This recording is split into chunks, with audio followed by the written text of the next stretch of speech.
রাধে রাধে। সকালবেলা ভিডিওটা তোমাদের সঙ্গে শেয়ার করছি। তো মাকে দেখলাম মটর ভিজিয়ে রেখেছে, তো আমি ভাবলাম মার মটর যেহেতু ভিজিয়ে রেখেছে, সঙ্গে একটু পুরি হলে ভালো হবে। পুরি ছাড়া মটরটা আমার কাছে ভালো লাগবে না।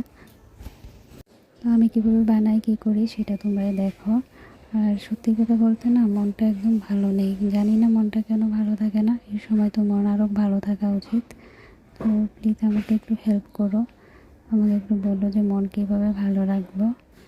আর থ্যাংক ইউ দেখার জন্য। আর এটা বানানোর পর ভগবানকে দিয়ে প্রসাদ পাবো। তো কীরকম লাগলো আমার ভিডিওটা আমাকে জানিও। আমি জানি যে তোমরা কোনো কথাই বলো না, কোনো কমেন্ট করো না, কিন্তু আমাকে যদি তোমরা সাপোর্ট না করো তাহলে আমি কী করে আগে অন্য ভিডিও শেয়ার করব। তো কীরকম লাগলো সেটা আমাকে জানিও। থ্যাংক ইউ দেখার জন্য। রাধে রাধে, বাই।